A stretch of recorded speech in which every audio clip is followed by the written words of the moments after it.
Would you say that it's two completely different methods, or is it kind of the same but used in different ways? Ooh, I'd say it's definitely the same, but used in different ways. What most people don't realize about hypnosis stage shows is that the people who are on that stage, they volunteered to be on that stage.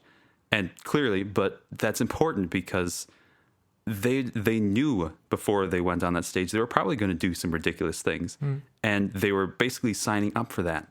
When someone comes in for a hypnosis session to actually make some change work, they don't expect to bark like a dog or cluck like a chicken or do anything crazy like that, and so they simply don't.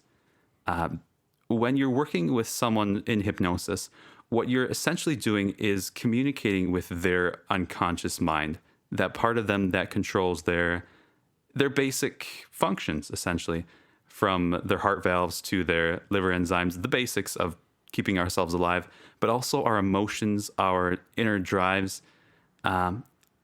We often picture the mind as something like an iceberg, where our conscious mind is like 5% of what we see above the water, and then our conscious mind is that huge mass that's under the water that we don't consciously know about.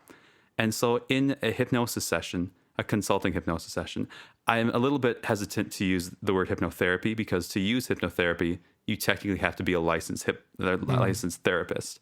So I call myself a consulting hypnotist. But in a hypnosis session that way, the first thing I do is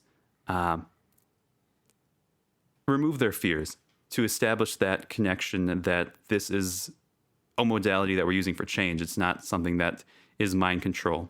And on that idea of mind control, when you're working with the unconscious mind, its primary motive is to keep you, one, safe, but two, happy. And so if you give a suggestion in hypnosis that violates either of those two things, your unconscious mind will basically shake you out of that trance and say, I don't agree with this.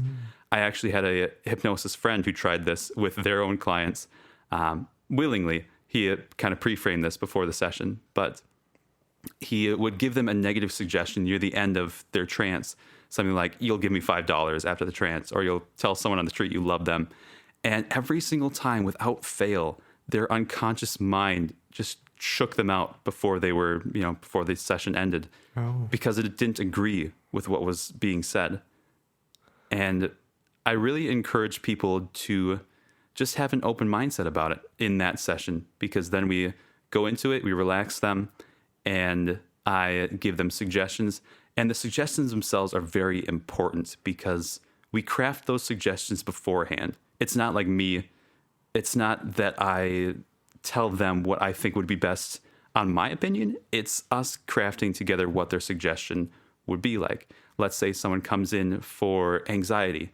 Well, my definition of anxiety is going to be different than their definition. And so the first at least 10 minutes of the session is just establishing what it is they specifically want to achieve, and then crafting those suggestions in their own language so their unconscious mind really processes it well.